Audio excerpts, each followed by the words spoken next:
But wouldn't it be so amazing to be like, it's fucking punk rock? You know what I mean? But no, people don't call it punk rock. People call it fucking emo. Yeah, I think it's just rock and roll. Subgenre of subgenre of subgenre. You and I think that. Yeah, I don't know. Right? Because we're in it. Maybe. But no, we're emo.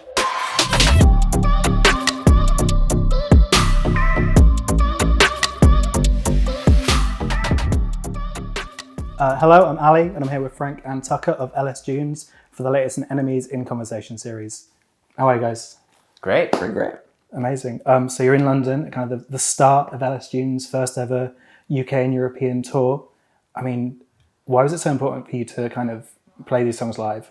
Well, it started in the pandemic. We started to write these songs and traded them back and forth, and then recruited Anthony, and it became like a real band. Mm-hmm. And immediately, we wanted to record them. And I feel like every step of the way there was like a hurdle or something. The universe kind of putting an obstacle in the way. And I just love this band so much. I love this song so much that it was like there was nothing stopping us. Like we just jumped every hurdle. We overcame any obstacle that was put into place. And the record just came out, I don't know, better than I had ever hoped it could. And then the next logical step is like, all right, how do we put a thumb in the eye of the universe and actually play these songs? And the world opened up a little bit, and the record came out, and the shows have just been fucking insane. But over here, I feel like for some reason, this was always the goal, was how do we get these songs overseas? How do we get these songs to the UK? How do we get these songs to London? And it's just something about this city and this country that's always it's always been, I don't know, inspirational, and it's always gotten the bands that I've been in first. That's always the way it goes. With my chem and all that stuff. I don't know if that's the same thing with Thursday. Absolutely. But there's a sensibility here that just, I don't know, it's unique, and that was my goal from the beginning. Was all right, it's not real until we get overseas. Not real until we get to the UK.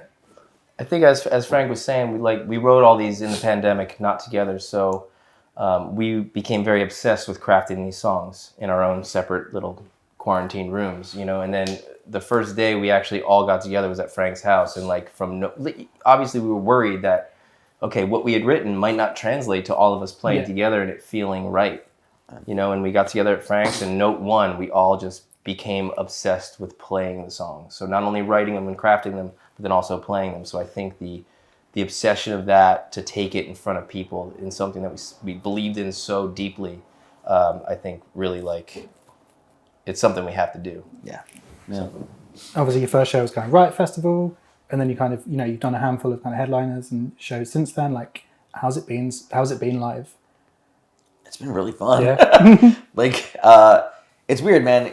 Having your first show at a festival is never ideal. Like a throw and go outside. It's if there's a chink in the armor, it's gonna show. Mm-hmm. You know what I mean? But we got through that, and that was a fantastic show. It really was. I mean, I don't want to jinx anything right now, but all these shows have been really, really fun. They've been really great. It's that's how music's supposed to be heard and experienced. Mm-hmm.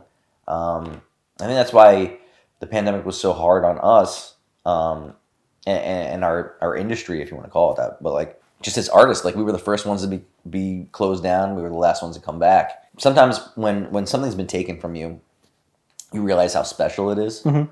and how precious it is. And I feel that was a feeling that permeated through our entire band, of just oh my God, we got to get out there again. We need to get in a room and play these songs for people. Because, you can listen to a record and that's great, but to really experience it and to be a part of it, you need to be in that sweaty, dark room. We've had our teeth in every single detail of this band from minute one, through the artwork, through obviously the music and such. So if you were to say, what would be your ultimate first show, I definitely would not have picked a festival. No.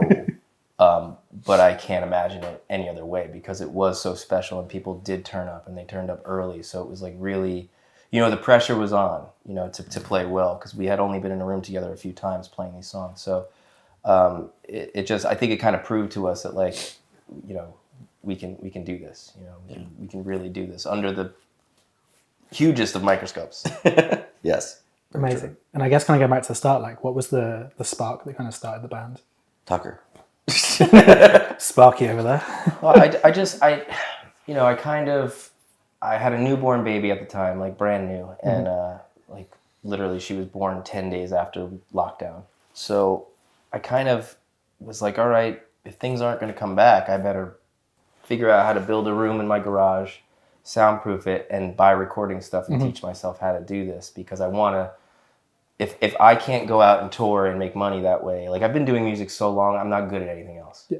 So I was like, I have to figure out how to do remote drumming and play on other people's records, because I feel like the world's not coming back anytime soon, and if I need to support my family, and my wife can support our family, like she's amazing and has an amazing job, but I wanted to hold up my end of the bargain, and I needed people to write with, and of course, you know, the first person that comes to mind is Frank, and then Tim, who I've played with for fucking ever, and Thursday, and then Travis as well. It's like I think it's all of our favorite elements of all the bands that we came up with, you know, and then Anthony, the final piece of the puzzle. Yeah, that was the real moment, I feel like, when we were like, all right, this isn't just like a fun project to pass the time and to scratch an itch or to like keep our muscles, you know, like moving.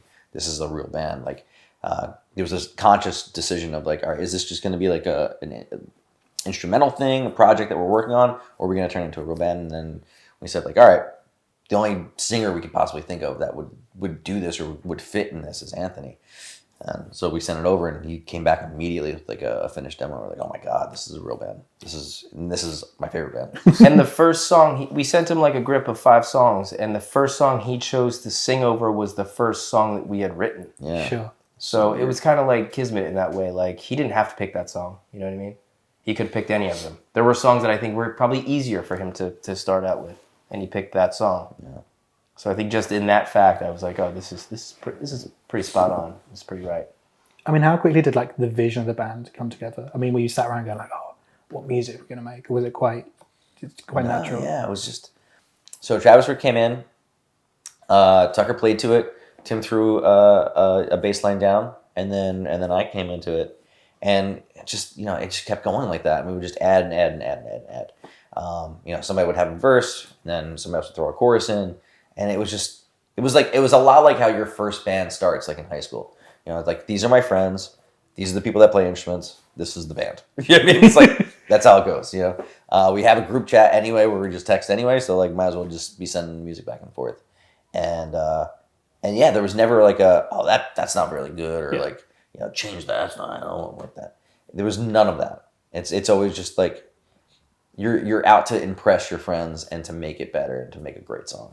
And I love that. Like, no egos. We're not young bucks to have a new band, you know what I mean? We're elder statesmen at this point. And I think that remembering when we first wrote our first records when we were kids, like that immediacy, that kid-like energy, that frantic off-the-rails thing was very important then. And I think that that's stuck with us throughout all of our other records and whatnot. And I think capturing that in this process was literally taking something that Frank wrote and me putting drums on it as quick as possible and as digestible as possible, so the next person could get to it. So that immediacy and that quickness, I think, captured that youthful spirit that we all are after all the time, chasing that dragon, you know what I mean? And I think that in the process that we were given, that's what captured that youthful spirit, is the immediacy and the quickness of trying to get the part to the next person for them to put their signature on.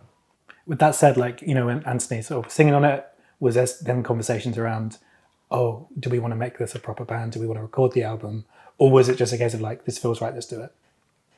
I feel like at first it was like, this just feels right, let's do it. Because at that point, the pandemic's still going full steam. And so like, there wasn't any like, oh yeah, let's get into a studio. It was like, well, we'll just keep doing this. You know what I mean? Until hopefully the world opens back up. And then slowly but surely it did. And then we're like, all right, how do we do this? You know, who do we work with? And where do I go? And then those conversations started from there. And obviously kind of you both made names for yourselves for bands that are kind of constantly evolving and experimenting, kind of pushing things forward, you know, as the rest of the band. Like, does LS Dunes kind of feel like you tapping into your past a bit? Sort of what your roots I don't know. I mean, I feel like anything you do, or like any like the place that you got, like the shit that you did before got you there. Yeah. So like that's always in play. But we were very conscious about, we don't want this to be supported by the past. You know? And I think that's also why the record's called Past Lives. And it's like, that was then, this is now. Like, this should survive on its own merits. But as far as inspiration and things like that, it was really just like whatever was coming out of us at that time is what it was. There was never a conscious decision like, oh, we should sound like this, or we need a song that sounds like this. That would have been fun, but we we didn't need it. Like, it was kind of weird. I feel like this band was put together in a way that, obviously we're all friends. We all came up together. So the personalities, of course, we knew would gel. But then, getting back to what we were talking about before, I like a specific part about everybody's playing. And if that part isn't in the songs, then why would we have that person be in the band? You know what I mean? So it's the personality and the way that they play is the way that they play, And I think that's... No, you're right, yeah. I mean, that's the thing. Like, just like a friendship, like, you need all those elements. And the reason it sounds the way it is because those 5 people were in the room at that moment, When did you realize you were emo supergroup? When people said it, I guess. It was so stupid. But, like, that's just, I've always had a problem with that because people, like, love labels on things. Like, they don't want to listen to anything. They just want to tell me what it is. Tell me what it sounds like. Do I like this? Tell me if I should like this. And so, like, that's just always feels so lazy to me. But, as far as, like, I don't know, the supergroup thing, it's so silly. It is silly and it's a little bothersome because to me, supergroup implies that we're like, whatever. But it also implies that this is something that is just every once in a while. You know what I mean? And I think the biggest hurdle of this band so far is our schedules. You know what I mean? Because we are all busy. We're all fathers, first of all, and we all have other bands. And, that's full time. But the hardest thing so far is convincing everyone that this is actually full time. You know what I mean? Everybody comes in and thinks like, oh, supergroup, like, oh, you guys, are just going to get together every once in a while. Is there going to be another record? You know what I mean? It's like, we're trying to prove to everyone that this is a real thing. That Which is weird too, because like, we've been doing this for so long that you get to that point where you feel like you have nothing to prove anymore. Yeah. You know what I mean? But yet again, there's like another thing to fucking prove. It's like, motherfuckers, Jesus. Like, you're only gonna love me when I'm dead. But it also does give you something to drive for, Be like, oh, you know what? Let's take that tour, because fuck everybody. You know what I mean? Let's spite them by playing in front of them. We'll show them. There you go.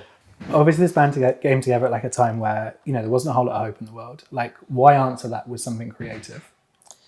Because basically that was the thing, right? Tucker was like, yo, the world shut down. We can't be in bands. Let's start a new band. That was basically what it was. We came from punk and hardcore against all the rules. You know what I mean? Like, that's what it is. So it's like when everyone's telling you, oh, go get a job at Amazon or go get a job delivering packages here, because your fucking music industry is dead. Music's not coming back. It's like, fuck you, man. Like, I've been doing this for so long, I don't know anything else. Yeah. So I'm going to keep doing this. And the only reason why we're still here is because we kept at it. You know what I mean? Through the ups and the fucking downs. You know what I mean? You don't just show up to your band when you're getting paid. You know what I mean? You got to show up for when you're down a member or somebody's sick or, you're losing money on a tour or the fucking, catastrophic things happen. You're there. You know what I mean? No matter what. So I think that's the only reason why we're still here. Absolutely right, man. You stick to it, and we're in love with it, dude. We love what we do.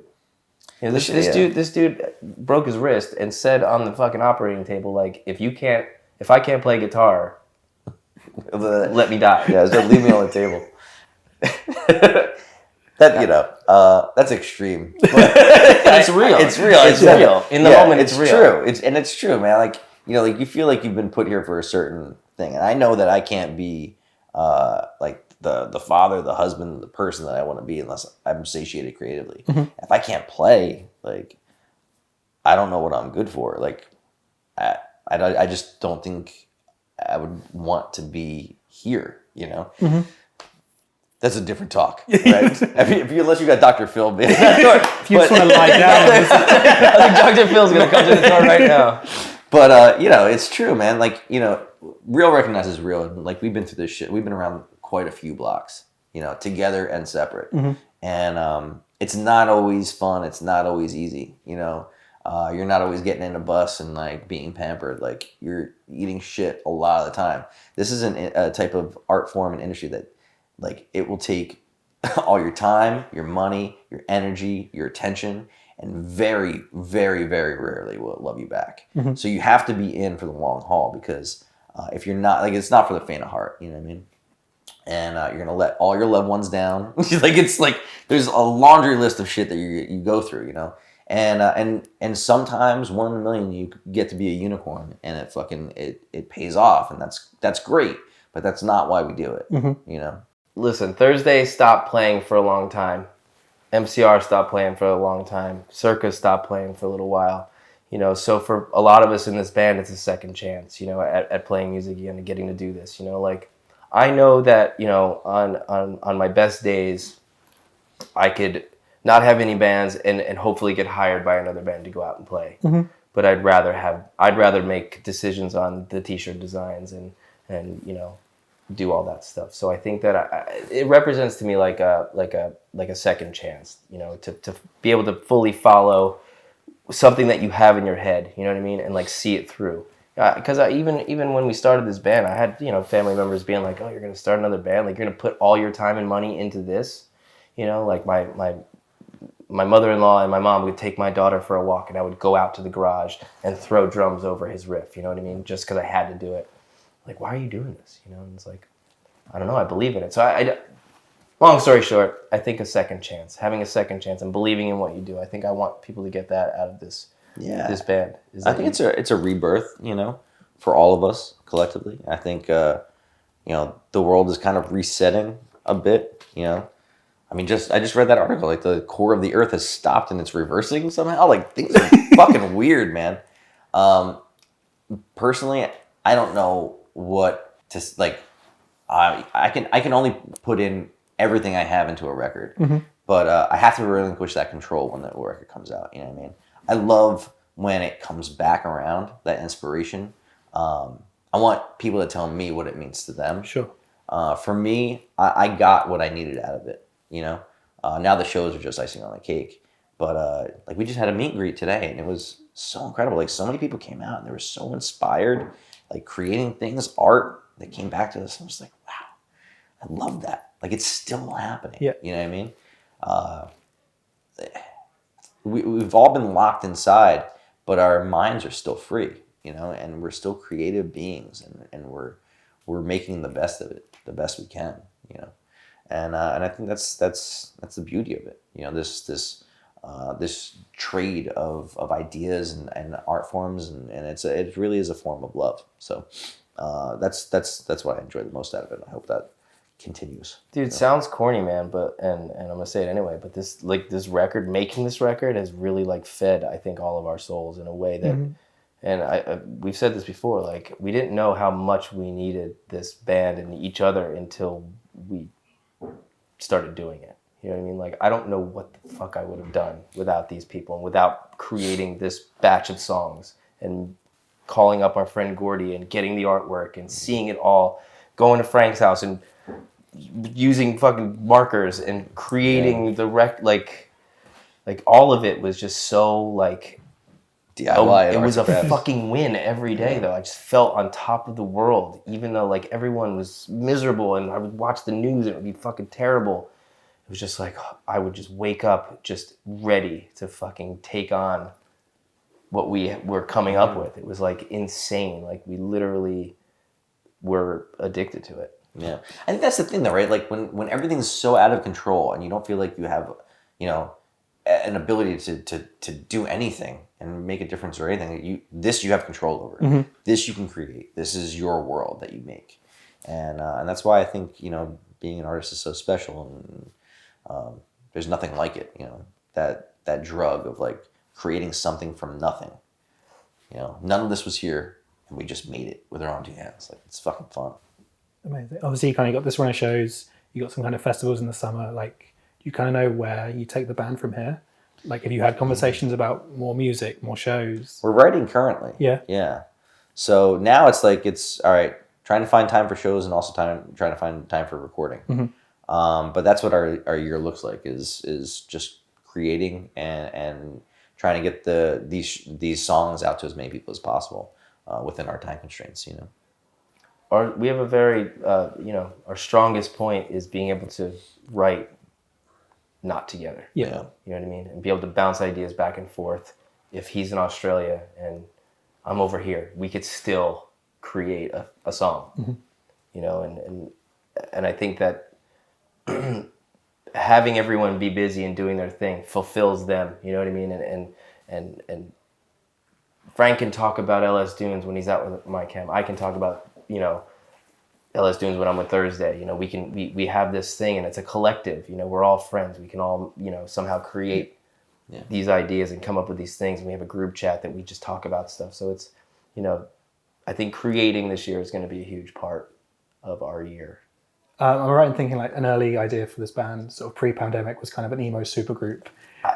Sort of to do like covers. Yeah, there was, because Thursday wasn't touring much, and they were doing the emo night or whatever, and people would get up there and DJ and kind of sing along to a CD playing a song. You know what I mean? And I was like, man, what if I just got my friends together and we just played these songs? Like, it would be like a Friday night once a month, that all of our friends could come together and we can go ape shit, and have a great time. You know what I mean? Like, wouldn't that be fun?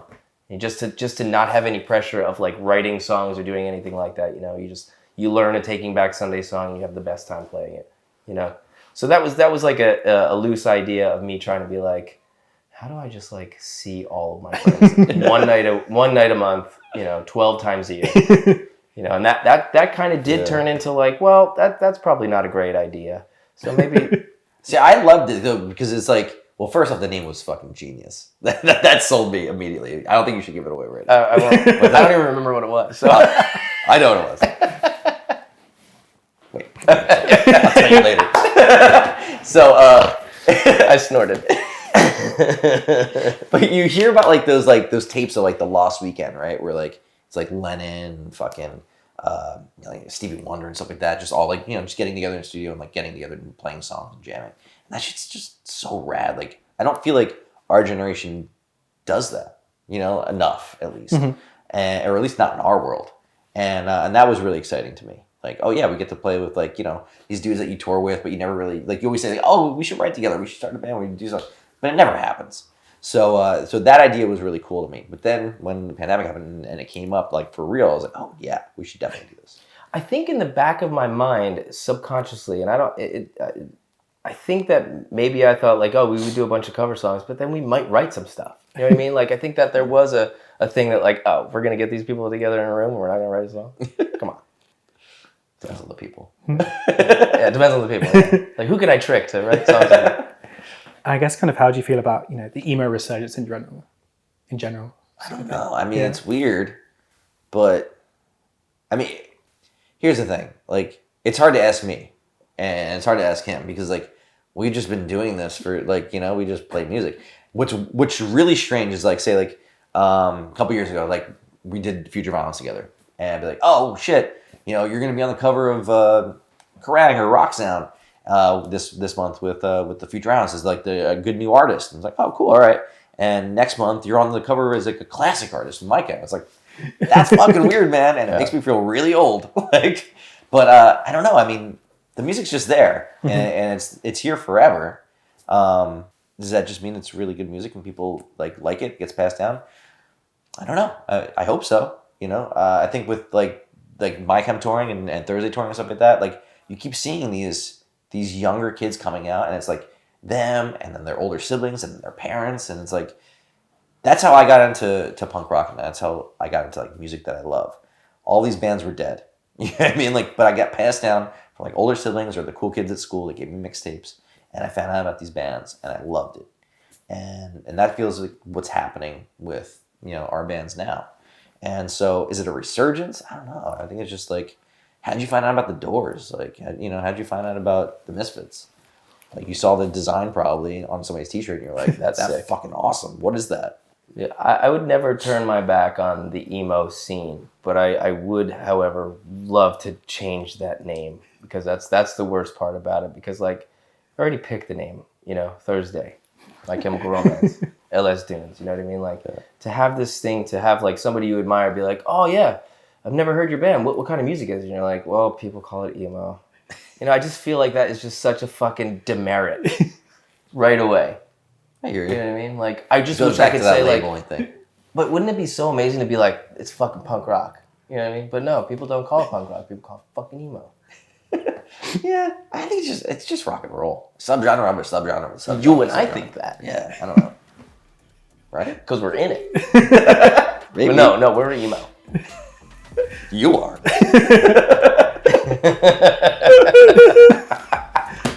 Well, I will let you get on because I think you've got some stuff to sort out. Thank you so much for taking the time. Right on, man. Pleasure. Thank you for having me.